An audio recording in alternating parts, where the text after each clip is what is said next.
For humans, Earth is currently the only known planet that harbors life. Dr. Howard Smith, a leading astrophysicist at Harvard University, once stated that while there are thousands of planets similar to Earth in the universe, their environments are not suitable for life. He even suggested that humanity might be the only intelligent life form in the entire cosmos. As written in Isaiah 45, "I made the earth and created man upon it. I, with my own hands, stretched out the heavens and commanded all their hosts." Could the infinite universe truly exist solely for humanity? Are we, as some believe, God's creation? Or does our innate loneliness stem from being alone in this vast universe? Could there be other planets out there, capable of supporting life? Since its launch in 1977, Voyager 1 has traveled past Jupiter, navigated the Saturn system, and continued its journey into the depths of space at third cosmic velocity. After 36 years of high-speed travel, Voyager 1 crossed the heliopause at 121 astronomical units in 2012, entering interstellar space and becoming the first human-made object to leave the solar system. Unfortunately, Voyager 1 was equipped only with scientific instruments to study planetary magnetic fields, radiation belts, plasma environments, and interstellar matter. It lacks the ability to detect exoplanets or assess habitability, meaning humanity remains unable to find Earth-like planets beyond our solar system. When Voyager 1's energy is eventually depleted, it will carry the golden record, a gold-plated copper disk containing a snapshot of Earth, drifting through the Milky Way as a relic of our civilization for millions of years. In 2009, the Kepler Space Telescope was launched from Cape Canaveral to specifically search for exoplanets. Over 10 years, Kepler confirmed the existence of more than 130 exoplanets and identified over 2,700 candidate planets. However, by 2018, the telescope was out of fuel and could no longer respond to commands.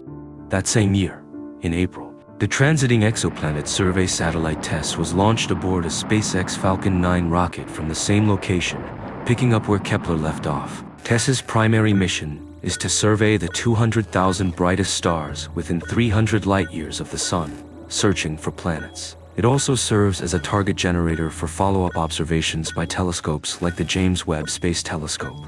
As of April 1, 2024, humanity has confirmed 4,161 exoplanetary systems, comprising 5,653 planets, with 896 systems containing multiple planets. Only a small fraction of these are near our solar system.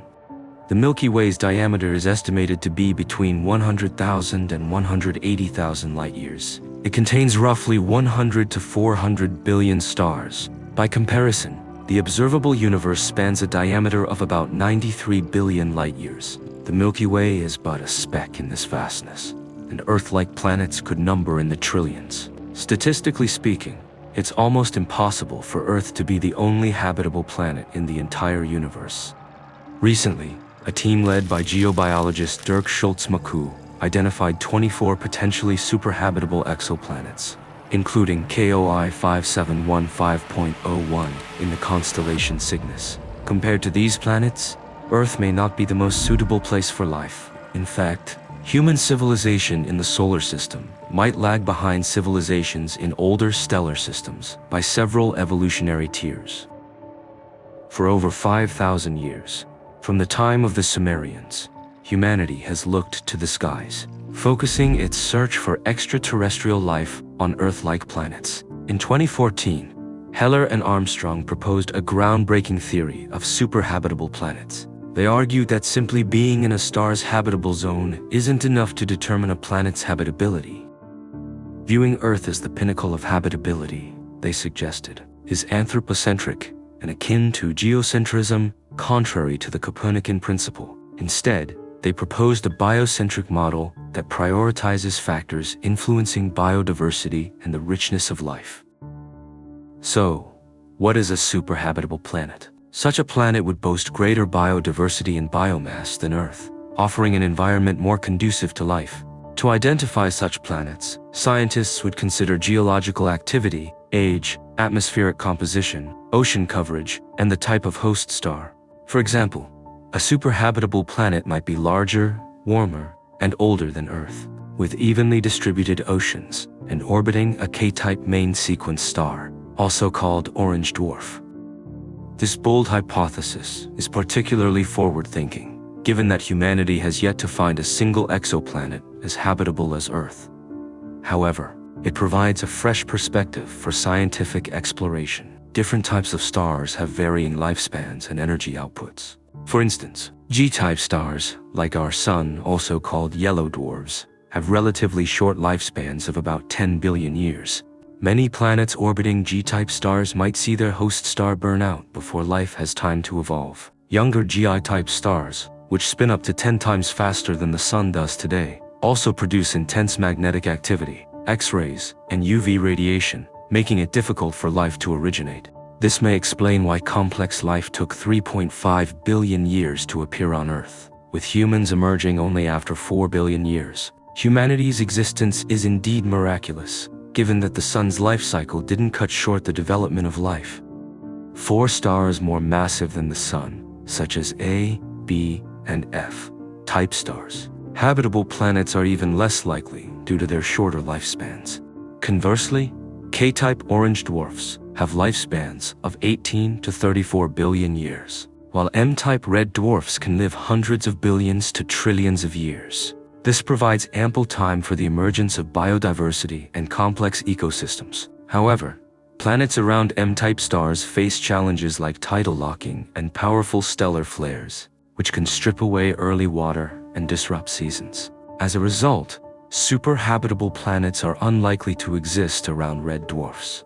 K-type orange dwarfs, on the other hand, offer the most favorable conditions for super-habitable planets. Scientists estimate that such planets are more likely to be found orbiting these stars. In the Milky Way, M-type red dwarfs make up 73% of all stars, G-type stars only 6%, and K-type stars about 13%. The fact that Earth developed complex life around a relatively rare G-type star suggests that orange dwarfs, being more abundant and longer-lived, could foster even more complex and advanced life systems. For a planet to surpass Earth in habitability, orbiting an orange dwarf is just one condition. The planet must also have differentiated layers of core, mantle, and crust. It should be at least as large as Earth, and ideally slightly larger, offering more surface area for life. Larger planets with stronger gravity can retain thicker atmospheres, making flight a more viable mode of transportation for species. Thicker atmospheres also help disperse species across islands and continents. However, if a planet's mass is too great, it risks becoming a gas giant or a mini Neptune, with excessive volcanic activity or volatile gas releases. The optimal mass for a superhabitable planet is around 1.5 to 1.6 times that of Earth. Temperature is another key factor. Warmer planets tend to support greater biodiversity and biomass. For example, Earth's tropical rainforests are far more biologically diverse than its polar regions. Scientists suggest that an average surface temperature about 5 degrees Celsius warmer than Earth, similar to conditions during the early Carboniferous period, would be ideal. During that time, Earth was warmer and wetter, leading to an explosion of biomass, much of which formed today's coal, oil, and gas reserves. A higher atmospheric water content would also offer better UV radiation protection. In 2020, Schultz-McCoe's team published a study in astrobiology summarizing the requirements for superhabitable planets. These include orbiting a K-type star, being 5 to 8 billion years old, having a mass 1.5 times that of Earth, and a volume 10% larger, maintaining an average surface temperature about 5 degrees Celsius higher than Earth's, containing an oxygen-rich atmosphere with 25 to 30% oxygen, featuring scattered land and water areas with shallow seas and islands, having a large moon 1 to 10% of the planet's mass at a moderate distance 10 to 100 times the planet's radius, possessing tectonic activity and a strong magnetic field.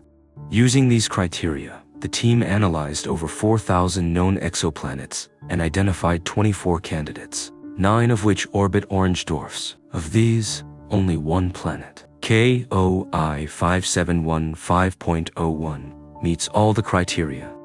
Located in Cygnus, about 2,964 light-years away. This planet orbits a dim star, 74% the Sun's mass, with an effective temperature of 5,123 K. KOI-5715.01's surface temperature, estimated at 11.59 degrees Celsius, is slightly cooler than Earth's, but may be warmer due to greenhouse effects. Despite these discoveries, none of these planets are within 100 light-years, making detailed observations and habitability confirmations impossible with current technology. However, scientists believe superhabitable planets likely exist among the known exoplanet population. If one were discovered within 100 light-years, it would become a top priority for further observation and the search for extraterrestrial life. Currently, the fastest human-made spacecraft, the Parker Solar Probe, travels at speeds of up to 192 kilometers per second, far exceeding the third cosmic velocity of 16.7 kilometers per second. Even at this speed, it would take approximately 1,570 years to travel 1 light-year, and such velocity can only be sustained briefly. Whether humanity will ever achieve faster-than-light travel or space jumping remains unknown. If one day we discover life or even intelligent beings, a distant planet but cannot reach them, would our loneliness fade, or would it intensify as we grasp the vast gulf that separates us?